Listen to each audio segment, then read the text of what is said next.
अगर आप भी लेना चाहते हैं देश दुनिया की तमाम जानकारी तो आज ही सब्सक्राइब करें हमारे चैनल को। साथ ही नीचे दिए बेल आइकन को जरूर दबाएं ताकि हर अपडेट आप तक पहुंच सके। नमस्कार, प्रवाह साक्षी देख रहे हैं आप। आपके साथ मैं हूं अंकित सिंह। कार्यक्रम है दे धनाधन। भारतीय बच्चे अब चीन के नहीं बल्कि पूरी तरह से भारत में निर्मित खिलौने से खेलेंगे। इस दिशा में सरकार जोर शोर से तैयारी कर रही है। प्रधानमंत्री नरेंद्र मोदी ने इसे समझ लिया है और खिलौना मैन्युफैक्चरिंग प्रोत्साहन योजना की शुरुआत भी करवा दी है। वास्तव में पीएम की इस दूरगामी योजना से हमारे चिर शत्रु चीन को बहुत बड़ा झटका लगा है।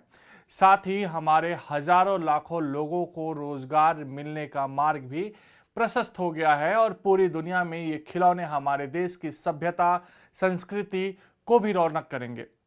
वाकई खिलौना उत्पादन को आम स्वभाव से जोड़ते हुए देश के सजग व संवेदनशील उद्यमियों को जगाने समझाने के लिए पीएम मोदी ने जो सकारात्मक नजरिया पेश किया है, उससे आत्मनिर्भर Bharat, vocal for local, make in India for the world के सपने को साकार करने में भी मदद मिलेगी।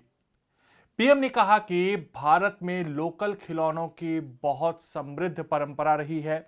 कई प्रतिभाशाली और कुशल कारीगर हैं जो अच्छे खिलौने बनाने में महारत हैं। यहाँ तक कि भारत के कुछ इलाके टॉयज क्लस्टर यानी खिलौनों के केंद्र के रूप में भी खुद को विकसित करने लगे हैं। क्या है योजना? वाणिज्य व उद्योग मंत्रालय ने खिलौना उत्पादन को भी प्रमुख सेक्टर में रखा है। खिलौना निर्माण को प्रोत्साहित करने के लिए देश में कई क्लस्टर बनाने का योजना है। आयात पर प्रतिबंध लगने पर भारतीय खिलौना निर्माता घरेलू स्तर पर ही खिलौना बनाने के लिए बाध्य होंगे, जिससे खिलौना निर्माण में तेजी आएगी।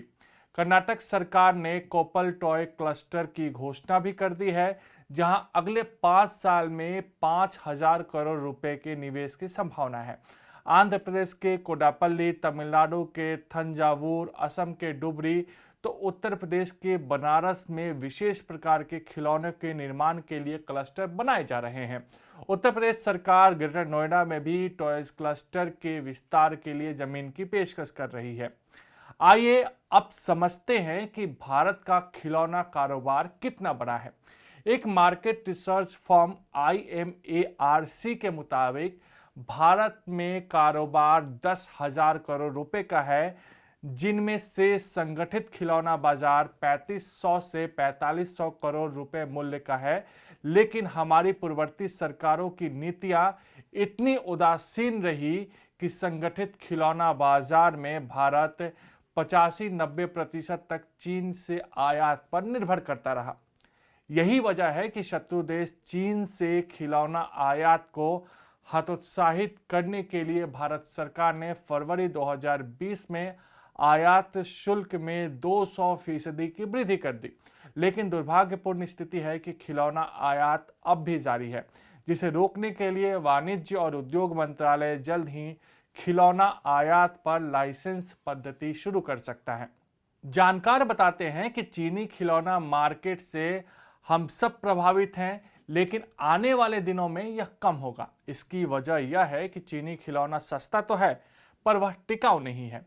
लिहाजा यहाँ के बच्चे जो चाह रहे हैं वह उनको चीनी उत्पाद से मिल नहीं पा रहा है। ऐसे में चीनी उत्पाद की मांग आने वाले कुछ सालों में बिल्कुल कम हो सकती है।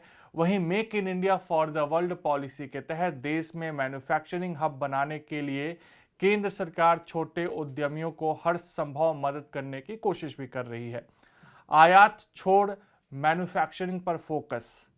चीन से होने वाले आयात पर लगने वाले शुल्क को 20% से बढ़ाकर 7% किए जाने के बाद आयातक अब फिर से मैन्युफैक्चरिंग की ओर मुखातिब हो रहे हैं। दिल्ली स्थित खिलौना निर्माता और आयातक गजिंदर छाबड़ा ने बताया कि शुल्क में बढ़ोतरी और चीन के खिलाफ बन रहे माहौल का असर दिखने लगा है। पिछले 10 सालों में खिलौना निर्माता पूरी तरीके से आयातक बन गए हैं। अब उन्होंने फिर से मैन्युफैक्चरिंग आरंभ कर दिया है। इस बार खिलौना निर्माता अपनी गुणवत्ता में भी बढ़ोतरी कर रहे हैं ताकि उपभोक्ताओं को निराशा नहीं होना पड़े। तो ये था इस बार का दे धनाधन कार्यक्रम। अगले सप्ताह आपको फिर से मुलाकात होगी, तब तक के लिए नमस्कार।